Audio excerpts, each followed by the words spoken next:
Vejamos bem.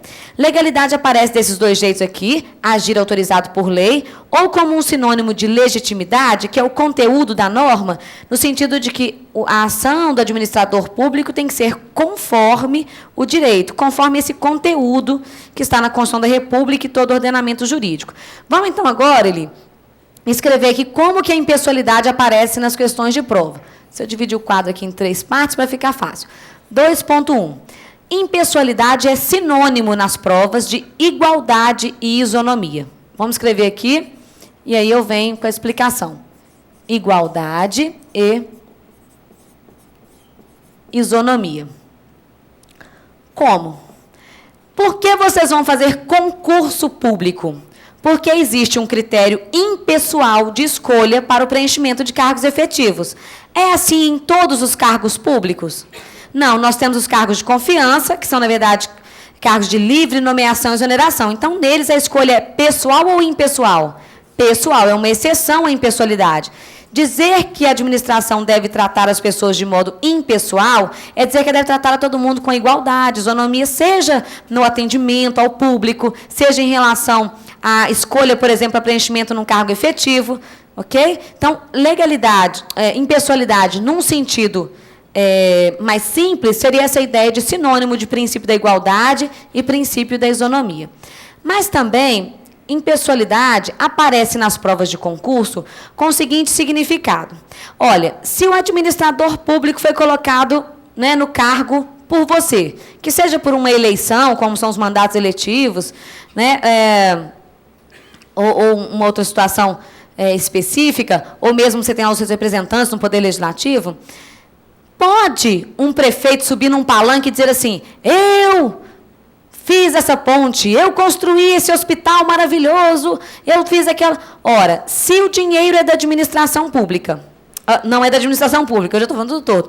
Se o dinheiro é nosso, da sociedade, então recolhido por meio dos tributos, e se ele só faz o que a lei determina, então ele nada mais fez do que construir para a gente um hospital que nós pagamos. Então, ele não fez nada. Um administrador público não pode usar a administração pública em proveito pessoal, nem para se vangloriar de alguma coisa, e nem usar os bens públicos, os recursos, etc., em proveito pessoal. Né? Então, seria inimaginável, seria impossível imaginar, por exemplo, um agente público usando um carro da administração para fazer um serviço particular. Alguém aqui já viu em Cabo Frio, viajando, porque mineiro vai para a praia, mas é Cabo Frio, Marataí, já não é mais mesmo para aqueles lados, né?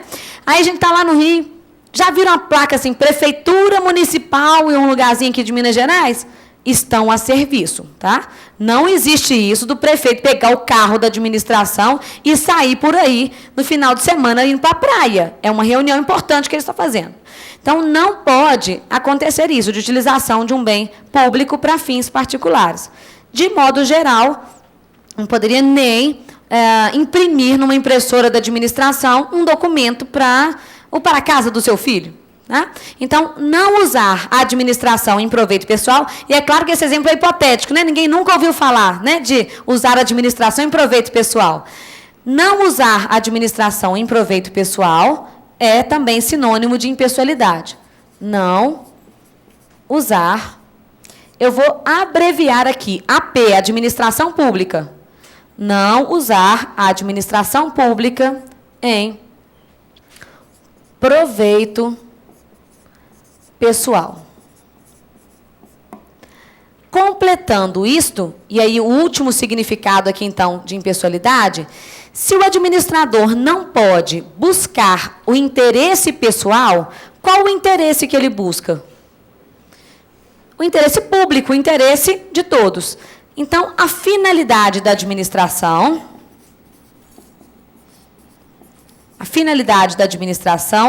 é buscar o interesse público. Olha que interessante o que vocês vão ter que fazer aqui, marcar. Vai escrevendo aí, finalidade, buscar o interesse público. Ia falando agora com vocês, vim só buscar uma canetinha, ia falando agora com vocês a respeito de doutrina. Eli Lopes, Celso Antônio, deixa eu falar um pouquinho sobre isso para vocês. No direito administrativo, a gente pode considerar que tem 3 autores que caem muito em prova de concurso, tá? Igual o Amaro dizia que, olha, Alexandre de Moraes tem caído nas provas, Zé Afonso da Silva também cai, e foi gesticulando com vocês como usar essa doutrina. No direito administrativo, a gente fica entre 3. Professor Eli Lopes Meireles é a doutrina mais tradicional. O professor Eli Lopes faleceu em 1990. Então, o livro dele foi atualizado por ele mesmo até 1990. A grande mudança que a gente tem no direito administrativo ocorre em 1998, quando a Constituição sofre as emendas constitucionais 18, 19 e 20. Aí muda muito para o nosso paradigma de administração. A gente vai ver isso agora quando a gente falar do princípio da eficiência. Bom, então ele não acompanhou essa mudança. E não tendo acompanhado, embora o livro tenha sido atualizado, e hoje você compra a versão 2008 dele, não foi o Eli Lopes. Então, perdeu um pouco do cérebro do Eli Lopes. Não quero, na verdade, criticar o que está lá hoje, mas não é o Eli, não foi ele que escreveu. Essa é a doutrina mais tradicional. A doutrina oposta é do Celso Antônio Bandeira de Mello. O que o Celso Antônio faz? Ele traz uma doutrina que é mais radical, mais politizada. Por exemplo, no livro tem um determinado momento que ele diz assim: o que é a globalização? É uma propaganda de mau gosto do neoliberalismo. Ele é muito, assim, doidão quase. Tá? O Celso Antônio, desculpa, no bom sentido, né? O Celso Antônio pode estar me vendo nesse momento. Aliás, o Celso Antônio, você está fumando demais, eu estou preocupada com você. Tá? Diminui. Olha, então são essas duas. No meio dessa disputa de doutrina, a professora Maria Silvia Zanella de Pietro. A Maria Silvia segue uma linha que eu não posso falar que ela está em cima do muro, né? Mas eu posso dizer que ela é uma doutrina de equilíbrio. Ela vai dizer assim: quanto a determinado assunto, ato administrativo, Celso Antônio diz isso, Eli Lopes aquilo outro, e eu penso assim. Mas como no livro dela tem citado o entendimento dos dois, nada melhor para uma banca de concurso do que citar a doutrina dela. Por quê? Ela pode colocar na prova lá, numa questão, um entendimento do Celso Antônio, do Eli, que de qualquer forma está dentro do livro da Maria Silvia. Então, a Maria Silvia tem sido muito adotada em concurso. Não é um livro fácil de ler, justamente por isso. Vem trazendo alguns, eu não posso falar que não é bom de ler, pode ser para alguns, mas você tem que ter esse entendimento da corrente de um, da corrente do outro, para poder entender por que a Maria Silvia toma um terceiro posicionamento, ou porque ela defende uma das correntes, tá? Mas cada banca de concurso escolhe a picuinha de algum desses autores para colocar e te dar aquela alfinetada. Uma delas é essa daqui. Eu vou criar para vocês uma marca registrada de cada professor. O HL, do Eli Lopes, ou o MS, da Maria Silvia, ou o Bandeira de Mello, ele gosta do sobrenome dele, então vamos respeitá-lo, Bandeira de Mello, que é o Celso Antônio. Se tiver uma marquinha dessa no seu caderno, decore aquilo do jeito que eu expliquei, não do jeito que você acha que devia ser, ok?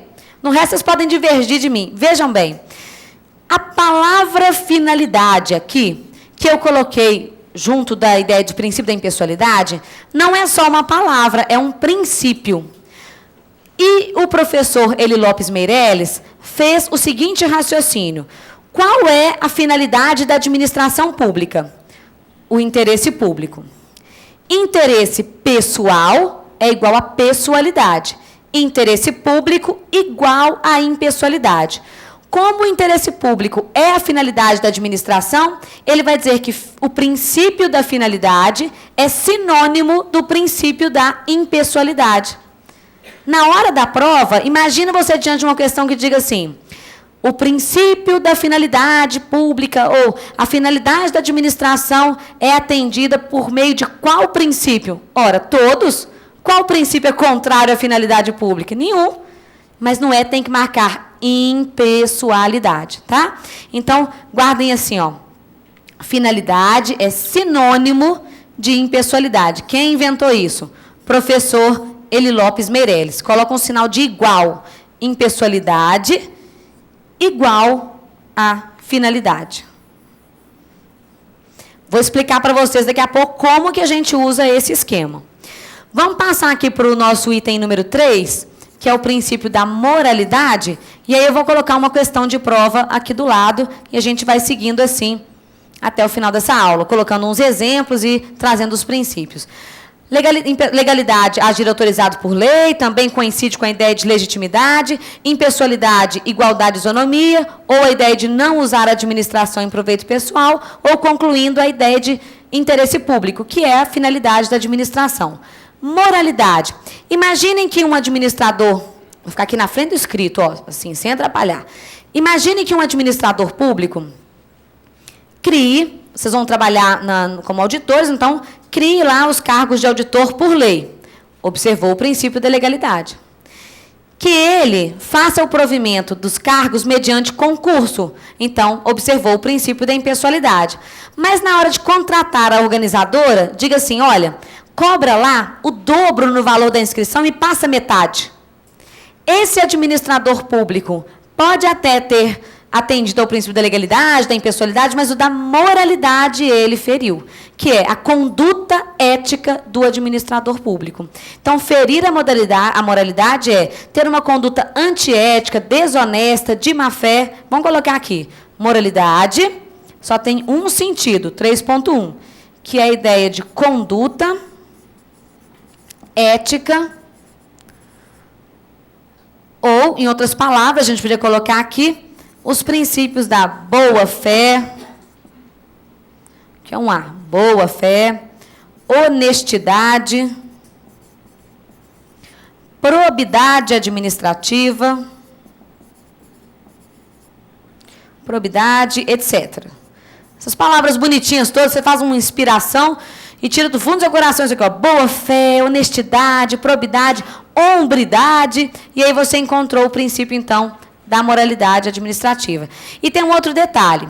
Se esse princípio moral estiver escrito numa lei, ele já vira princípio da legalidade. Moralidade é aquilo que não precisa nem estar escrito e a gente já sabe que aquela conduta é errada ou é certa, mesmo que não esteja escrito. Então, comumente, a ESAF coloca na prova o seguinte, este princípio da moralidade é extraído das regras de costume. Hoje, se você perguntasse assim, chega aqui um estrangeiro, um amigo seu, veio dos Estados Unidos para cá, e fala assim, eu queria conhecer o direito brasileiro. Assim, pois não. Primeira coisa que ele vai ter que ler, a Constituição da República, que, na verdade, é a nossa lei maior. Então, você vai apresentar primeiro a ele como fonte do direito a lei, tá? A lei ou as leis, a lei é fonte do direito. Aí ele lê tudo, além da Constituição, ele lê todo o nosso ordenamento jurídico e fala, mas tem coisa que eu não entendo, não está escrito nas leis e acontece. Ah, isto aí é o entendimento dos nossos tribunais. Eles vão fazer um julgamento de um caso e decidem dessa forma. Então, essa é a nossa jurisprudência. A jurisprudência, que é um entendimento já firmado e reiterado sobre determinada matéria feita pelos nossos tribunais, também é fonte do direito. Ainda assim, ele tem dúvidas sobre algumas coisas que ele ainda não sabe. Como que o tribunal chegou àquela conclusão? Ah, ele fez isso estudando a doutrina brasileira, ou seja, o que os nossos autores pesquisam e entendem sobre determinada matéria. Então, a doutrina também é fonte do direito. Lei, jurisprudência, doutrina.